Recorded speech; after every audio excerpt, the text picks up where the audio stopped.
Continuing to read from the text, Communication in the Real World, an Introduction to Communication Studies. This is section 3.2.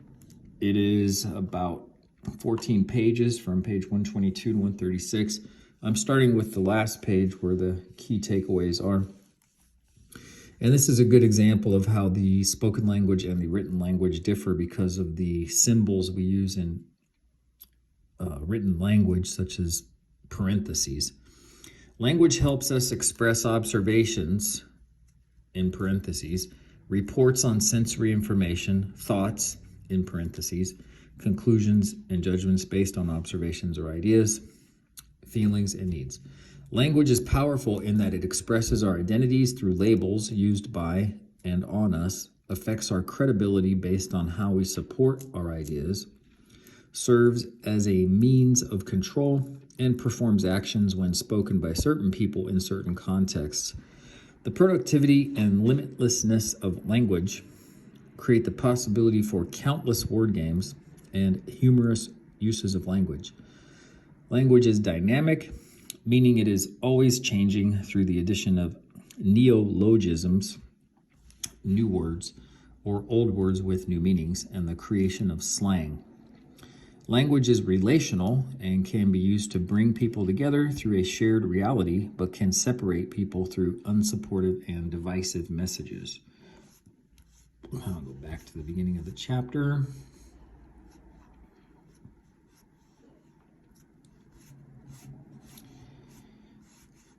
And page 122.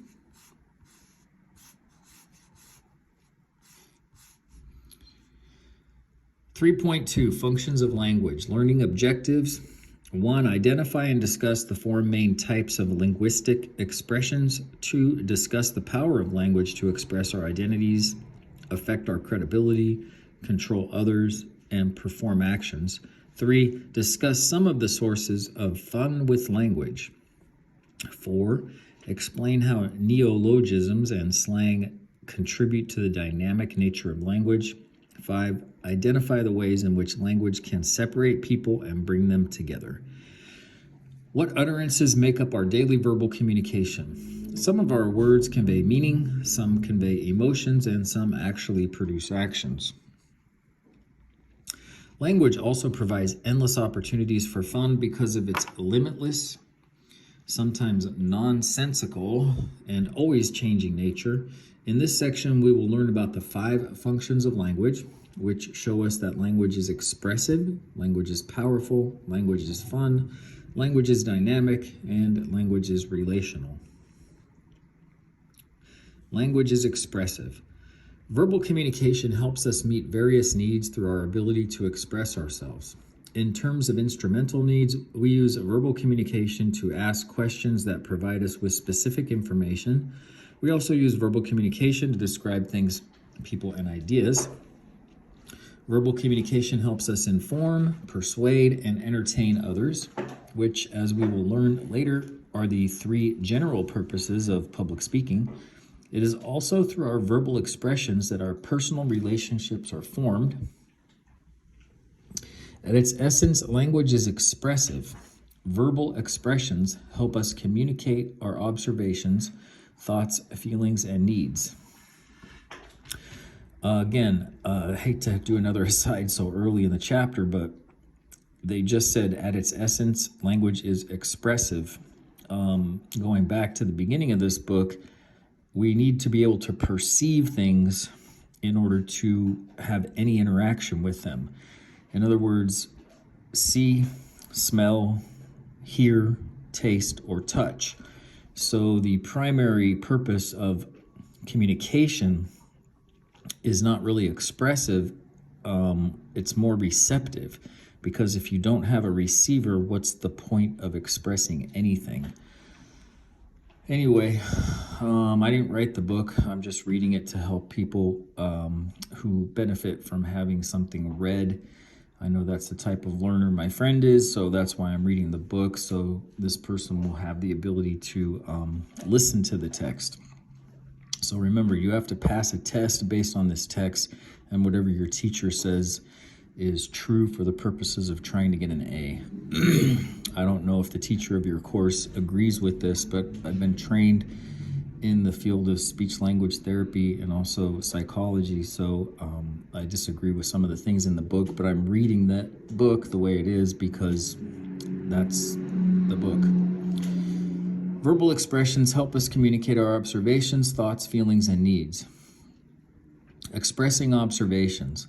When we express observations, we report on the sensory information we are taking or have taken in. Eyewitness testimony is a good example of communicating observations. Witnesses are not supposed to make judgments or offer conclusions. They only communicate factual knowledge as they experienced it.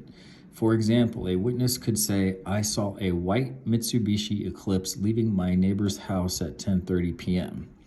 As we learned in Chapter 2, Communication and Perception, on perception, observation, and description occur in the first step of the perception checking process.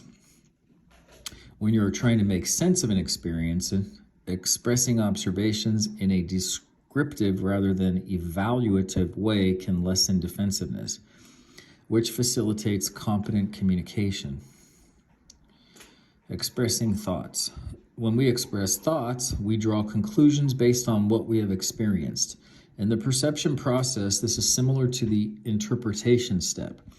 We take various observations and evaluate and interpret them to assign them meaning, a conclusion. Whereas our observations are based on sensory information, what we saw, what we read, what we heard. Thoughts are connected to our beliefs, what we think is true or false, attitudes, what we like and dislike, and values, what we think is right, wrong, or good or bad. Jury members are expected to express thoughts based on reported observations to help reach a conclusion about someone's guilt or innocence. A juror might express the following thought: "The neighbor who saw the car leaving the night of the crime seemed credible, and the defendant seemed to have a shady past. I think he's trying to hide something." Sometimes people intentionally or unintentionally express thoughts as if they were feelings. For example, when people say, "I feel like you're too strict with your attendance policy," they aren't really expressing a feeling, they are expressing a judgment about the other person, which is a thought. Expressing feelings. When we express feelings, we communicate our emotions. Expressing feelings is a difficult part of verbal communication because there are many social norms about how, why, when, and where, and to whom we express our emotions.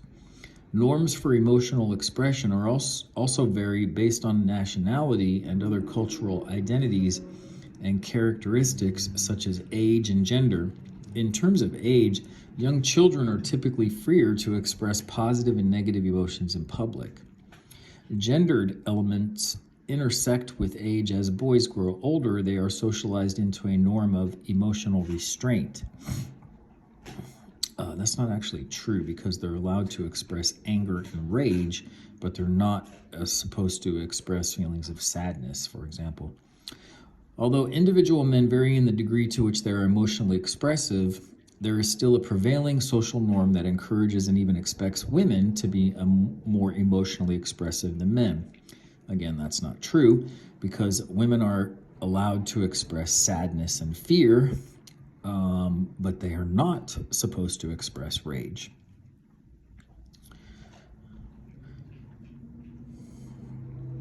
Expressing feelings can be uncomfortable for those listening. Some people are generally not good at or comfortable with receiving and processing other feelings.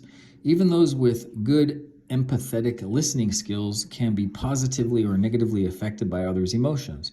Expressions of anger can be especially difficult to manage because they represent a threat to the face and self-esteem of others. Despite the fact that expressing feelings is more complicated than other forms of expression, emotion sharing is an important part of how we create social bonds and empathize with others, and it can be improved. In order to verbally express our emotions, it is important that we develop an emotional vocabulary. The more specific we can be when we are verbally communicating our emotions, the less ambiguous our emotions will be for the person decoding our message. As we expand our emotional vocabulary, we are able to convey the intensity of the emotion we're feeling, whether it is mild, moderate, or intense. For example, happy is mild, delighted is moderate, and ecstatic is intense. Ignored is mild, rejected is moderate, and abandoned is intense. In a time when so much of our communication is electronically mediated, it is likely that we will communicate emotions through the written word in an email, text, or instant message. We may also use pen and paper when sending someone a thank you note, a birthday card, or a sympathy card. Communicating emotions through the written word or typed word can have advantages such as time to compose your thoughts and convey the details of what you're feeling. There are also disadvantages in that important context and nonverbal communication can't be included. Things like facial expressions and tone of voice offer much insight into emotions that may not be expressed verbally. There is also a lack of immediate feedback. Sometimes people respond immediately to a text or email, but think about how frustrating it is when you text someone and they don't get back to you right away. If you're in need of emotional support or want validation of an emotional message you just sent, waiting for a response could end up negatively affecting your emotional state. Expressing needs. When we express needs, we are communicating in an instrumental way to help us get things done. Since we almost always know our needs more than others do, it's important for us to be able to convey those needs to others. Expressing needs can help us get a project done at work or help us navigate the changes of a long-term romantic partnership. Not expressing needs can lead to feelings of abandonment, frustration, or resentment. For example, if one romantic partner expresses the following thought, "I think we're moving too quickly in our relationship," but doesn't also express a need, the other person in the relationship doesn't have a guide for what to do in response to the expressed thought. Stating, "I need to spend some time with my hometown friends this weekend. Would you mind if I went home by myself?" would likely make the expression more effective. Be cautious of letting evaluations or judgments sneak into your expressions of need. Saying, "I need you to stop suffocating me," really expresses a thought, feeling mixture more than a need. And there's a chart here, table 3.1, 4 types of verbal expressions. There's 4 types listed. One is observation, followed by thought, followed by feeling, followed by need. So then there's a description and an example. So the type of verbal expression, observation. The description is a report of sensory experiences or memories. And an example is, "Pauline asked me to bring this file to you." The next type of verbal expression is a thought. Conclusion, a description of it is the conclusion, thought. The description is a conclusion about or judgment of experiences and observations. And an example is, "Students today have much less respect for authority." And the next type of verbal expression is a feeling, and a description is communicating emotions. An example is, "I feel at peace when we're together." And the last type of the 4 types of verbal expressions is need. Description is stating wants or requesting help and support. Example is, "I'm saving money for summer vacation. Is it okay if we skip our regular night out this weekend?" Language is powerful. The contemporary American philosopher David Abram wrote, "Only if words are felt, bodily presences like echoes or waterfalls, Can we understand the power of spoken language to influence, alter, and transform the perceptual world? This statement encapsulates many of the powerful features of language. Next, we will discuss how language expresses our identities, affects, our credibility, serves as a means of control, and performs actions. Language expresses our identities. In the opening to this chapter, I recounted how an undergraduate class in semantics solidified my love of language. I could have continued on to say that I have come to think of myself as a word nerd. Words or phrases like that express who we are and contribute to the impressions that others make of us. We've already learned about identity needs and impression management and how we all use verbal communication strategically to create a desired impression. But how might the label word nerd affect me differently if someone else placed it on me?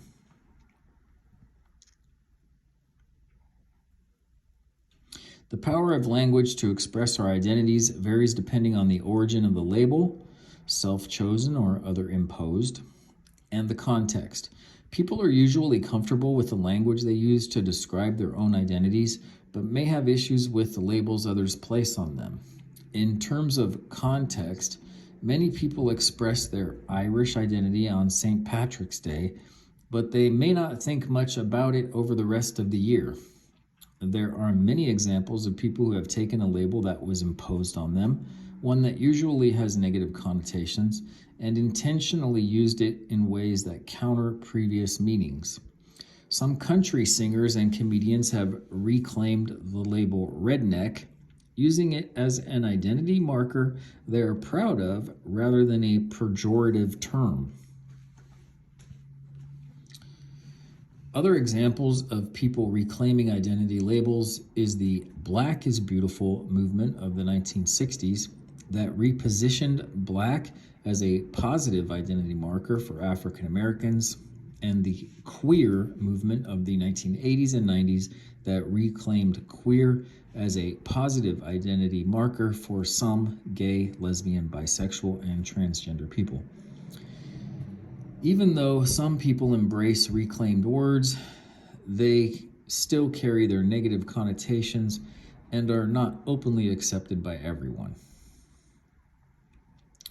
Language affects our credibility. One of the goals of this chapter is to help you be more confident with your verbal communication. People make assumptions about your credibility based on how you speak and what you say. Even though we've learned that meaning is in people rather than words, and that the rules that govern verbal communication, like rules of grammar, are arbitrary, these norms still mean something. You don't have to be a perfect grammarian to be perceived as credible. In fact, if you followed the grammar rules for written communication to the letter, you would actually sound pretty strange, since our typical way of speaking isn't as formal and structured as writing. But you still have to support your ideas and explain the conclusions you make to be seen as competent. You have to use language clearly and be accountable for what you say in order to be seen as trustworthy. Using informal language and breaking social norms we've discussed so far wouldn't enhance your credibility during a professional job interview, but it might with your friends at a tailgate party. Politicians know that the way they speak affects their credibility, but they also know that using words that are too scientific or academic can lead people to perceive them as eggheads, which would hurt their credibility. Politicians and many others in leadership positions need to be able to use language to put people at ease, relate to others, and still appear confident and competent. Language is a means of control. Control is a word that has negative connotations, but our use of it here can be positive, neutral, or negative. Verbal communication can be used to reward and punish. We can offer verbal communication in the form of positive reinforcement to praise someone. We can withhold verbal communication or use it in a critical, aggressive, or hurtful way as a form of negative reinforcement. I think they're referring to the so-called silent treatment. Directives are utterances that try to get another person to do something. They can range from a rather polite ask or request to a more forceful command or insist. Context informs when and how we express directives and how people respond to them. Promises are often paired with directives in order to persuade people to comply, and those promises, whether implied or stated, should be kept in order to be an ethical communicator. Keep this in mind to avoid arousing false expectations on the part of the other person. Rather than verbal communication being directed at one person as a means of control, the way we talk creates overall climates of communication that may control many. Verbal communication characterized by empathy, understanding, respect, and honesty creates open climates that lead to more collaboration and more information exchange. Verbal communication that is controlling, deceitful, and vague creates a closed climate in which people are less willing to communicate and less trusting. I said this earlier, but differing expectations has been called probably the biggest cause of interpersonal conflict. So setting the expectations and clarifying expectations is a great way to help with communication. Language is performative. Some language is actually more like an action than a packet of information. Saying, I promise, I guarantee, or I pledge does more than convey meaning. It communicates intent. Such utterances are called commissives, as they mean a speaker is committed to a certain course of action. Of course, promises can be broken, and there can be consequences, but other verbal communication is granted official power that can guarantee action. The two simple words, I do, can mean that a person has agreed to an oath before taking a witness stand or assuming the presidency. It can also mean that two people are now bound in a relationship recognized by the government and or a religious community. These two words, if said in the right context and in front of the right person, such as a judge or a reverend, bring with them obligations that cannot be undone without additional steps and potential negative repercussions.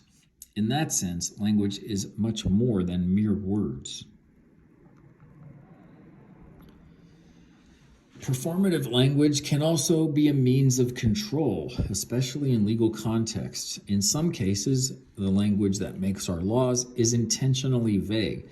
In courts all over the nation, the written language intersects with spoken language as lawyers advocate for particular interpretations of the written law.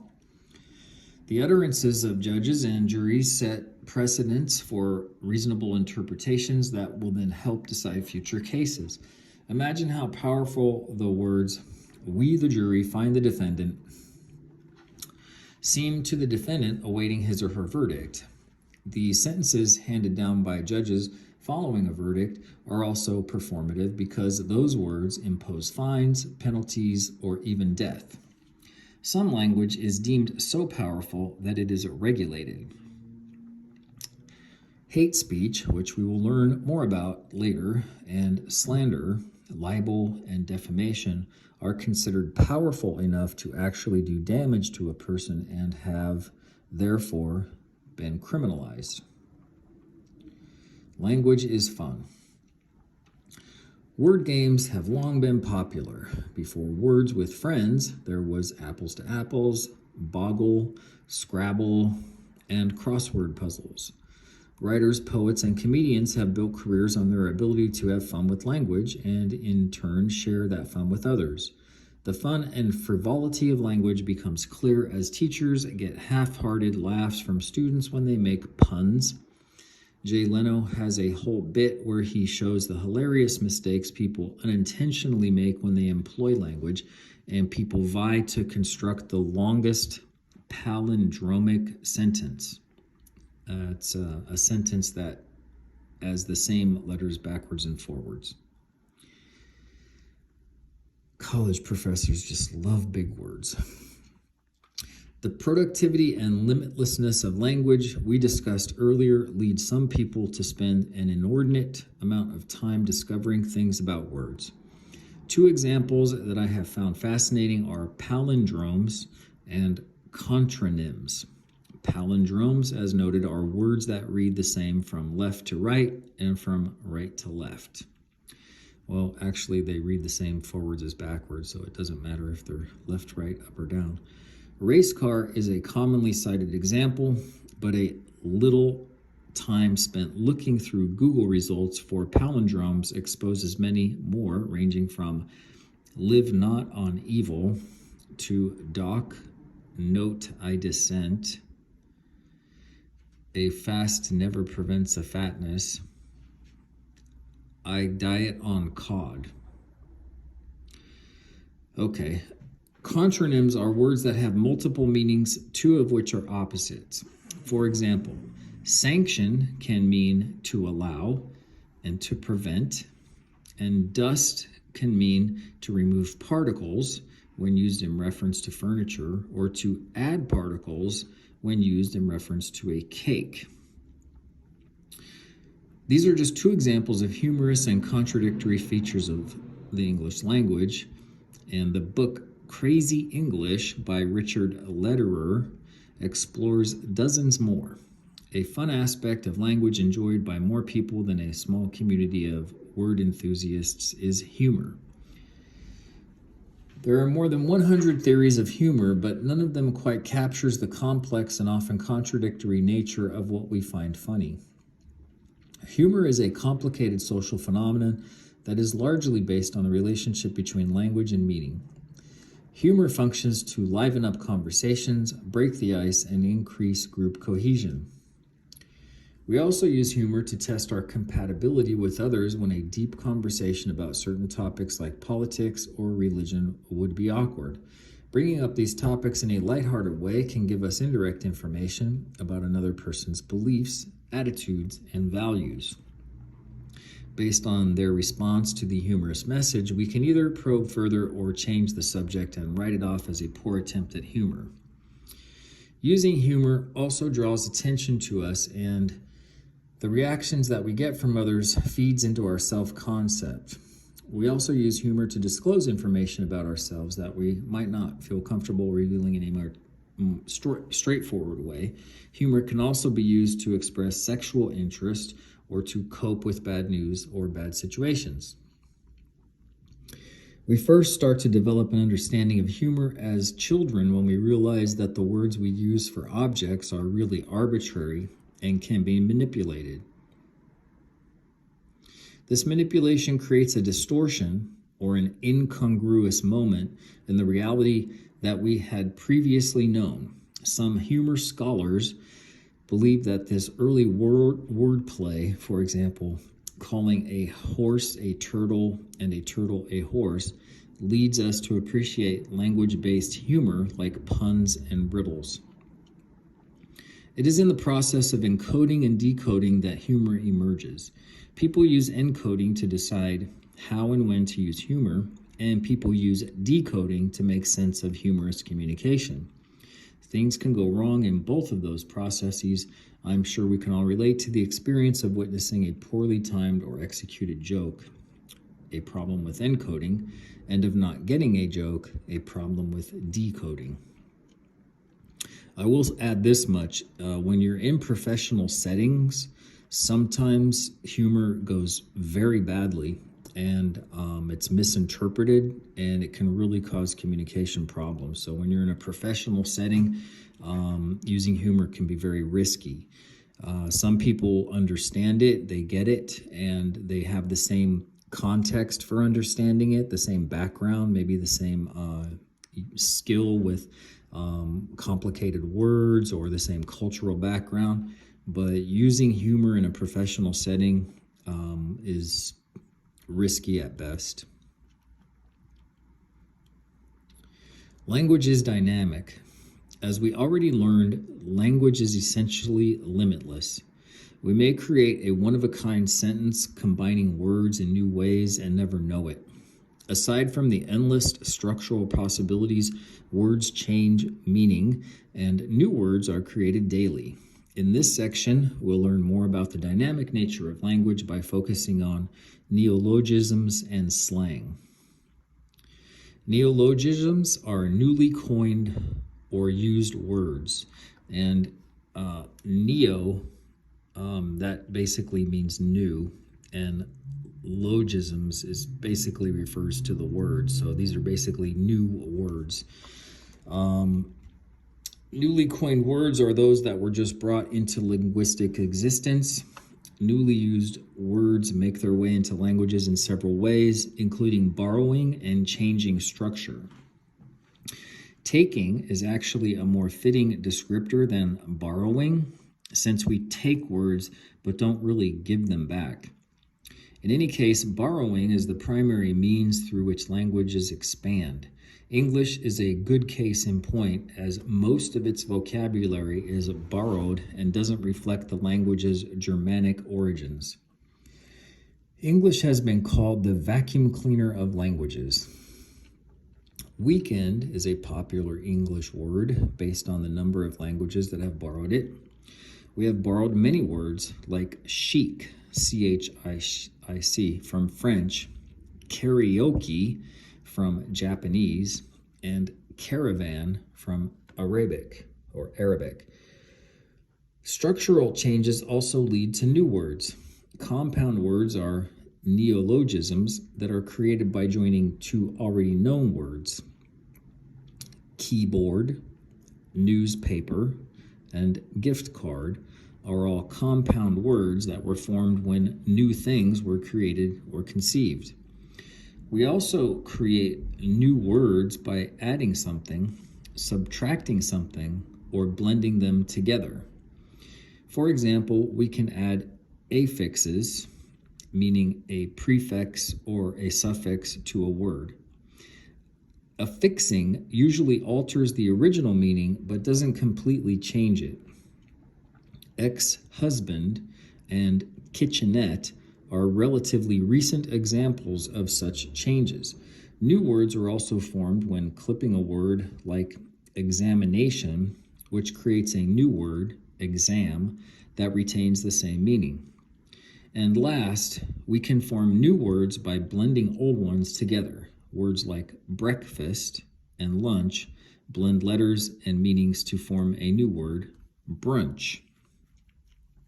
Breakfast is a good example too, because it's the combination of the word break and fast. And to fast means to go a period of time without eating, and that usually meant that you didn't eat after a certain point in time, and then in the morning you ate, which broke the period of not eating, called break fast or breakfast.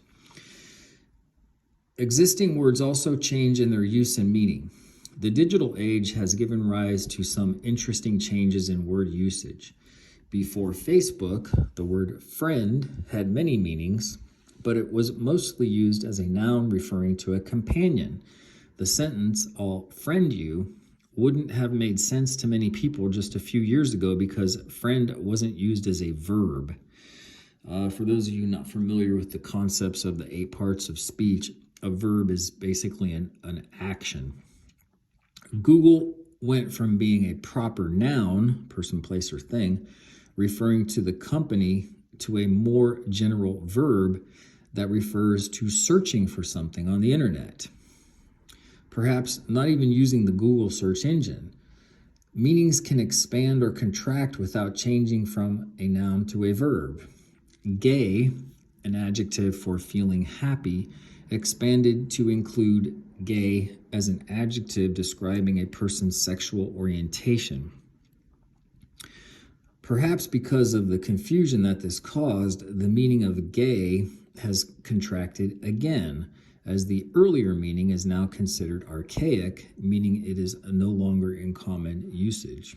When I was a kid, we used to go to a pizza place called the Gay 90s. I'm not really sure that the pizza place is still there, but boy, they had really good pizza. It was down on Main Street in Pleasanton. And The gay 90s referred to a period of time in the 1890s, and the interior of the restaurant was kind of set up to look a certain way, which changed over time. But I'm not really sure that calling a business the gay 90s would send the right message that it's a pizza place. The American Dialect Society names an overall word of the year each year and selects winners in several more specific categories. The winning words are usually new words or words that recently took on new meaning. In 2011, the overall winner was Occupy, as a result of the Occupy Wall Street movement. The word named the most likely to succeed was cloud, as a result of Apple unveiling its new online space for file storage and retrieval. Although languages are dying out at an alarming rate, many languages are growing in terms of new words and expanded meanings, thanks largely to advances in technology, as can be seen in the example of cloud. Slang. Slang is a great example of the dynamic nature of language. Slang refers to new or adapted words that are specific to a group, context, and/or time period, regarded as less formal and representative of people's creative play with language. Research has shown that only about 10% of the slang terms that emerge over a 15-year period survive. Many more take their place, though, as new slang words are created using inversion, reduction, or old-fashioned creativity. Inversion is a form of wordplay that produces slang words like sick, wicked, and bad that refer to the opposite of their typical meaning. Reduction creates slang words such as pick, sec, and later from picture, second, and see you later. New slang words often represent what is edgy, current, or simply relevant to the daily lives of a group of people.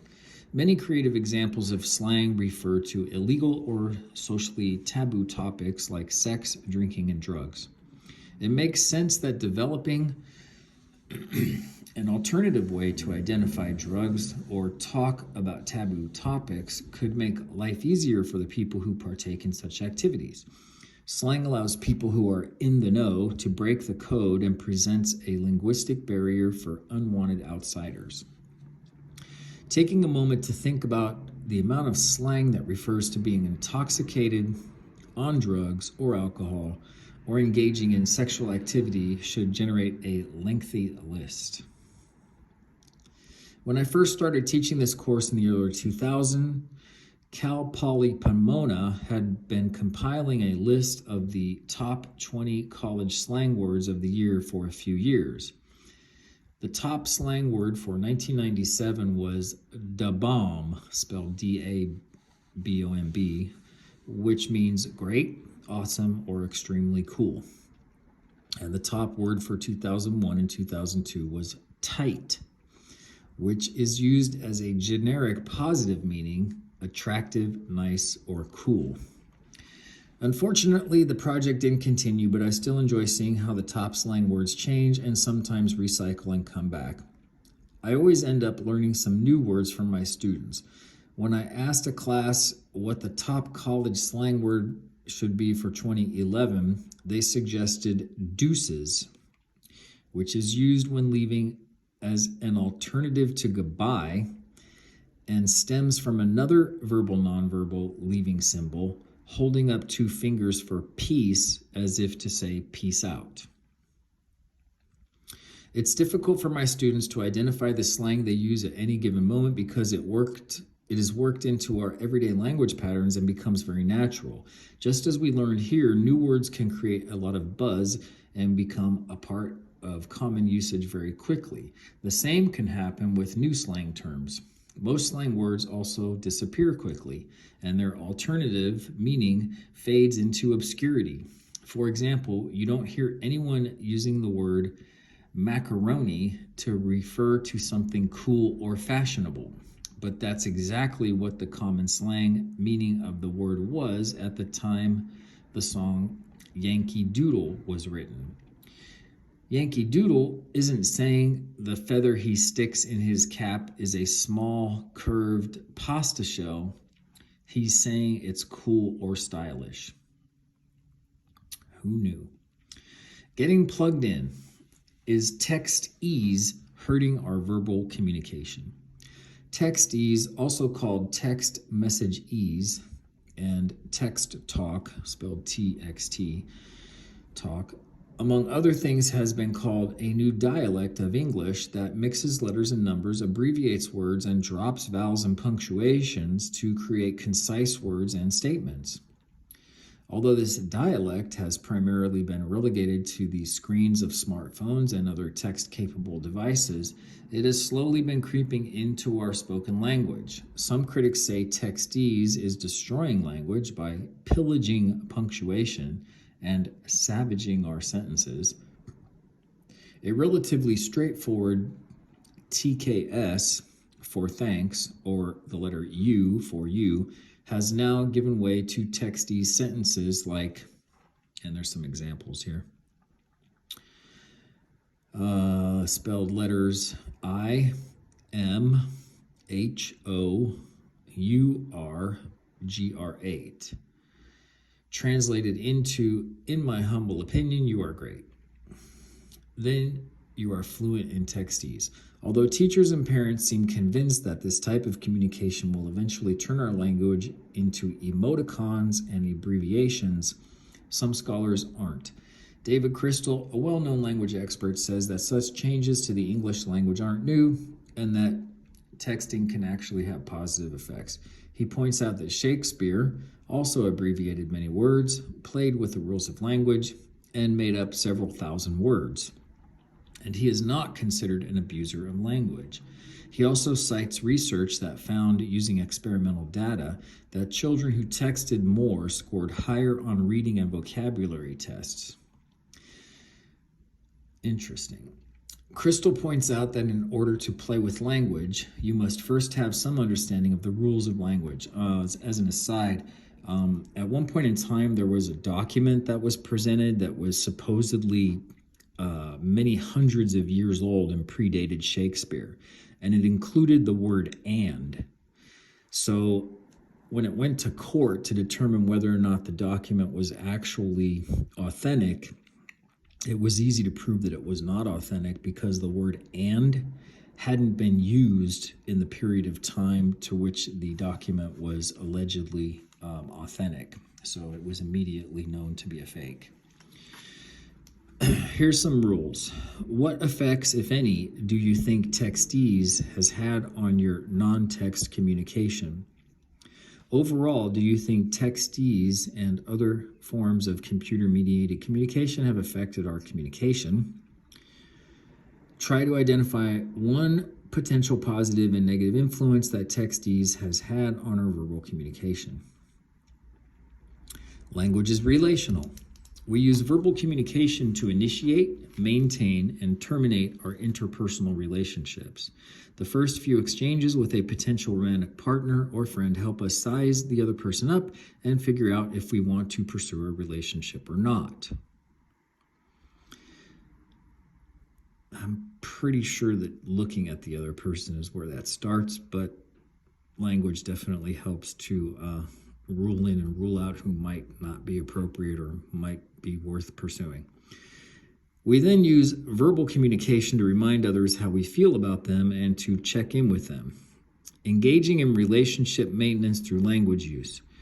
When negative feelings arrive and persist, or for many other reasons, we often use verbal communication to end a relationship.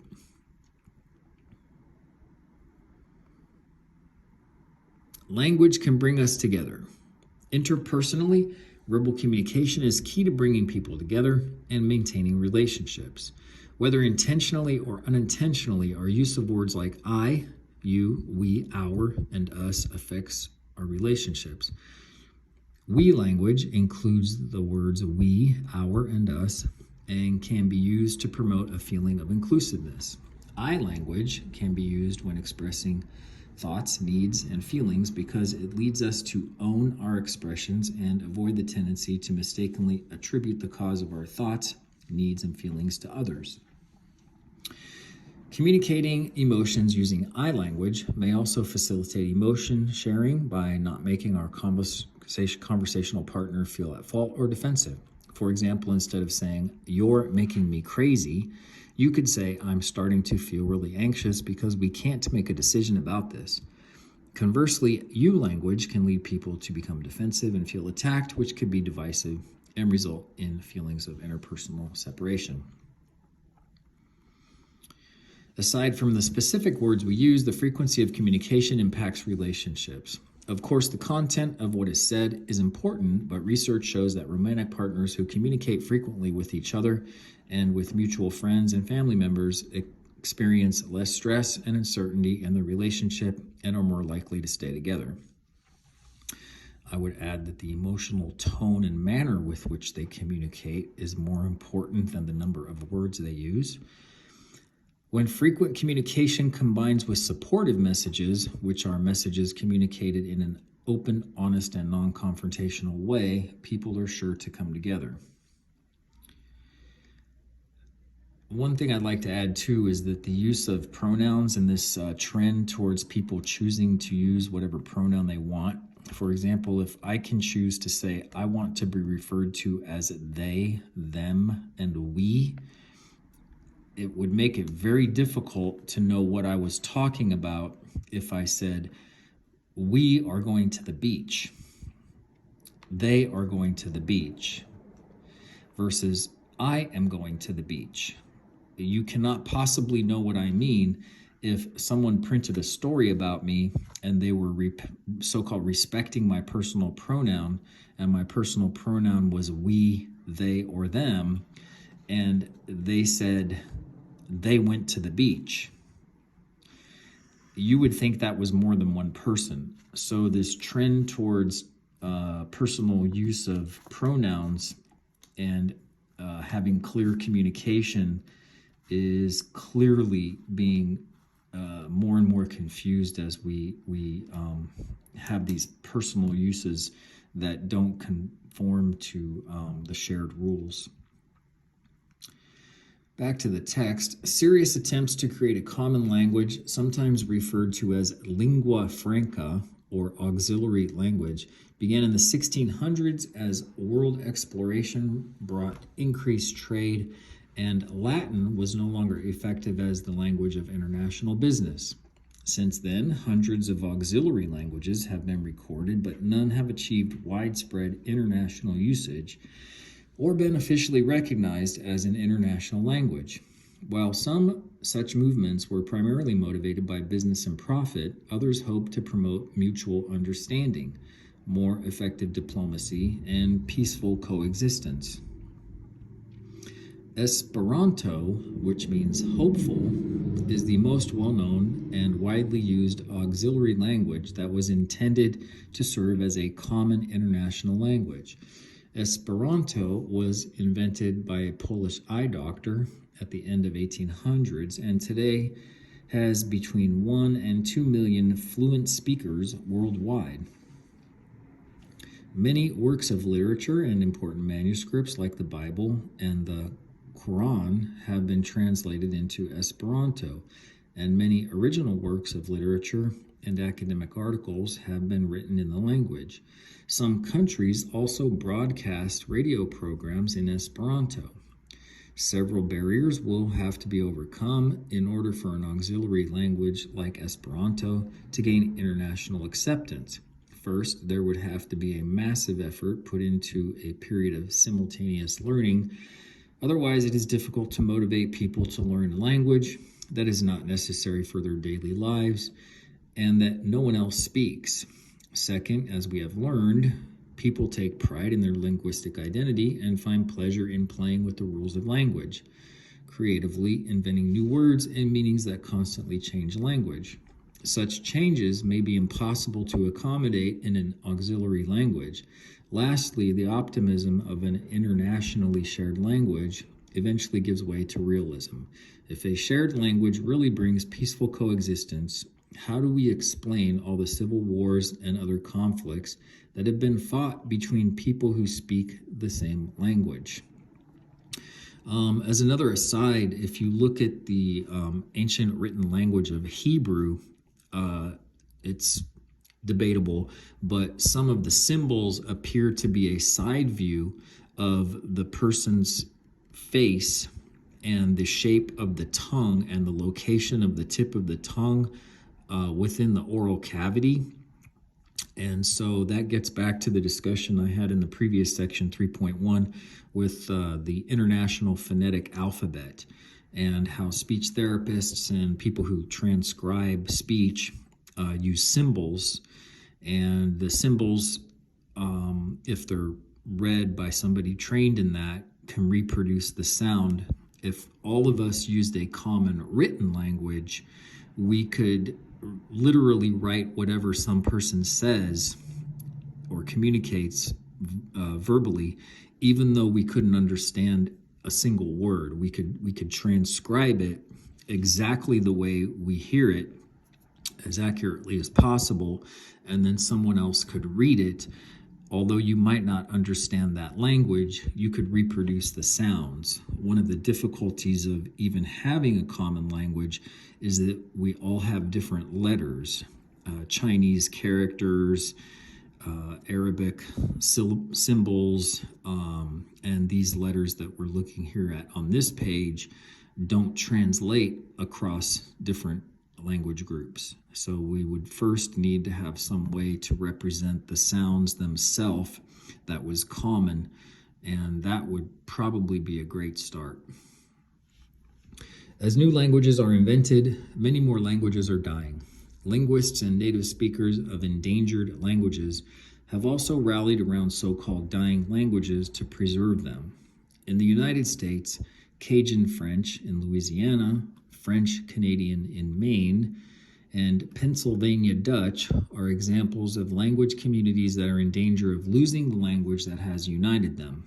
In some cases, for hundreds of years, although American English is in no danger of dying soon, there have been multiple attempts to make English the official language of the United States.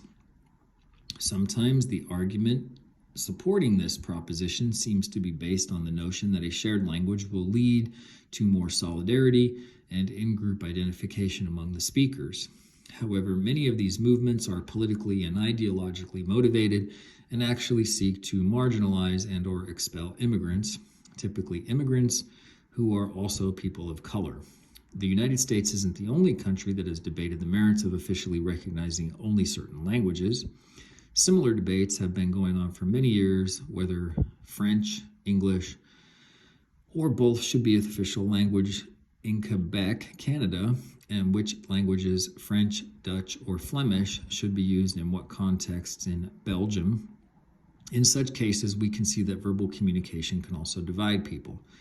I think, though, that there's a more practical aspect to this, which is that simply printing documents such as voter packets and having people vote, or having a simple stop sign or street names, things like this, if they're not in a common language, how are you going to have a stop sign that says 30 different ways of the word stop? You need to have a common language so everybody can communicate within that society or that culture. Language can separate us, whether it's criticism, teasing. Just going back to that point, imagine if somebody said, well, I didn't understand the stop sign because it wasn't printed in my language, so I didn't know to stop, so I drove through the stop sign and killed somebody, and then they sued the government for not putting the stop sign in their language. So there's simple, practical reasons for trying to do this. It doesn't always mean there's some grand conspiracy to include or exclude other people. Back to the text. Whether it's criticism, teasing, or language differences, verbal communication can also lead to feelings of separation. Language differences alone do not present insurmountable barriers. We can learn other languages with time and effort. There are other people who can translate and serve as bridges across languages. And we can also communicate quite a lot non-verbally in the absence of linguistic compatibility. People who speak the same language can intentionally use language to separate. The words us and them can be a powerful start to separation.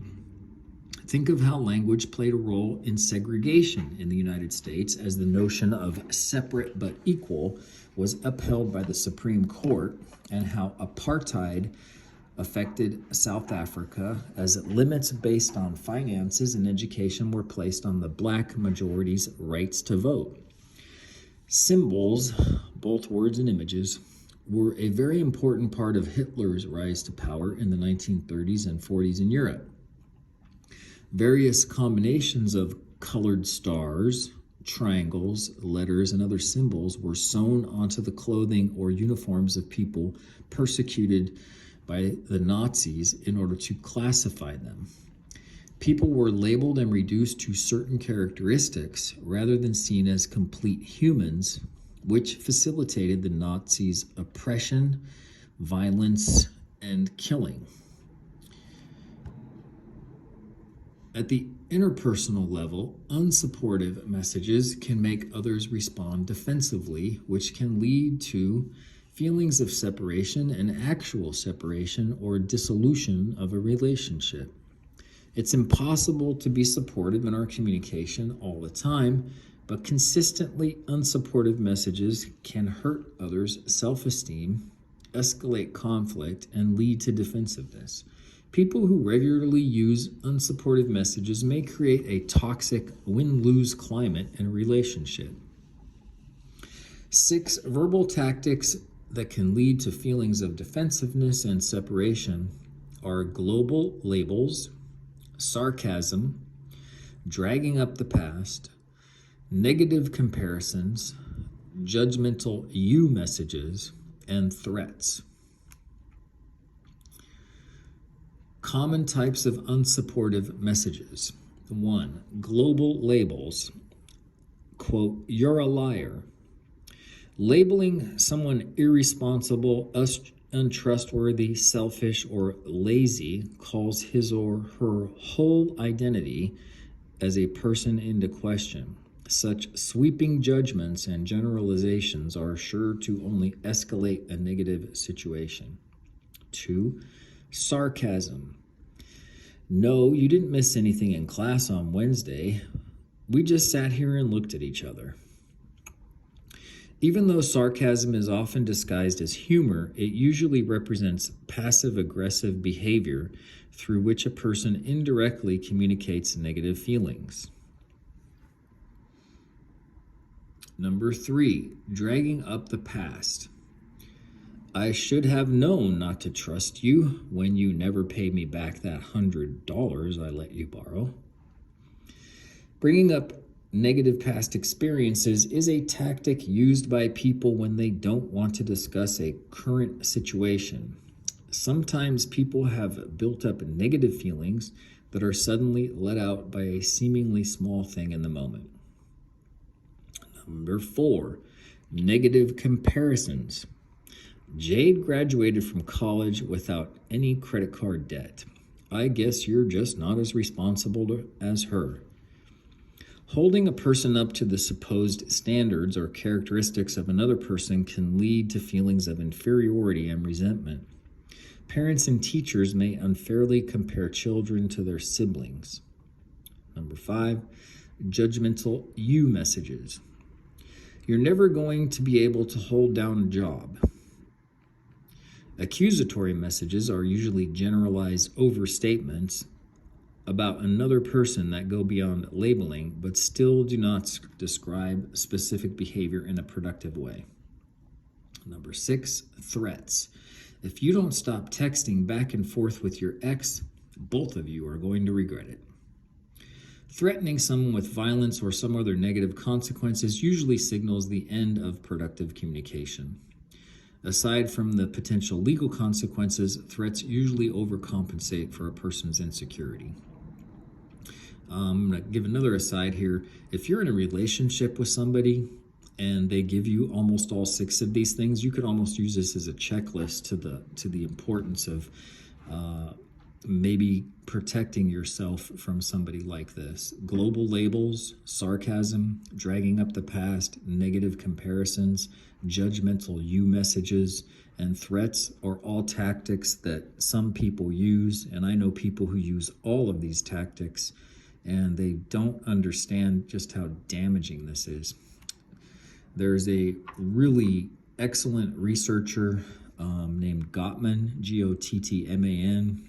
He's up in the Pacific Northwest at a university, and he studies interpersonal conflict. And he has a concept called the 4 Horsemen of the Apocalypse. And he basically studies how people talk to each other in relationships by studying how they deal with conflict.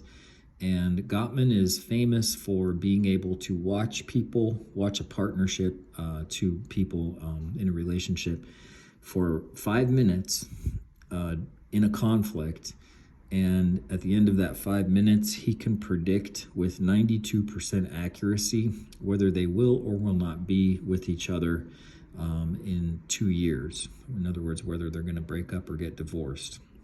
So the manner in which people communicate is way more important than the actual words that they use. The overall picture is really important, but there's certain things that people do that can be very harmful to the relationship. So this last piece here is actually very spot on. All right, the key takeaways for this chapter. Language helps us express observations, reports on sensory information, thoughts, conclusions, and judgments based on observations or ideas, feelings, and needs. Language is powerful in that it expresses our identities through labels used by and on us, affects our credibility based on how we support our ideas, serves as a means of control, and performs actions when spoken by certain people in certain contexts. The productivity and limitlessness of language creates the possibility for countless word games and humorous uses of language. Language is dynamic, meaning it is always changing through the addition of neologisms, new words or old words with new meaning, and the creation of slang. Language is relational and can be used to bring people together through a shared reality, but can separate people through unsupportive and divisive messages. Now, the last thing I want to comment on here has to do with the word feelings. The word feelings is, I feel this pen going across my hand. But the word feelings is not the same as emotions. And those words that were used to describe emotions in this text are very common, and it's confusing. So I work with people of all ages and all abilities, and so I have a way of communicating with people that simplifies all those emotions. And it goes like this: happy, sad, angry, afraid. Those, in my opinion, are the 4 basic emotions. Again, happy, sad, angry, and afraid. If you're having difficulty communicating your emotions or understanding someone else's emotions, those 4 words, happy, sad, angry, and afraid, are very useful. They're basically the colors which make up all of our emotions, a mix of those. And you can use your hand and say, do you feel 0 happy, 1, a 2, a 3, a 4, or a 5? How sad do you feel about this? 0, 1, 2, 3, 4, 5. How angry do you feel? 0, 1, 2, 3, 4, 5. How afraid do you feel? 0, 1, 2, 3, 4, 5. And you can dispense with the other many thousands of words that are supposed to communicate your emotion and its intensity by just keeping it simple. That's the end of chapter 3, section 3.2.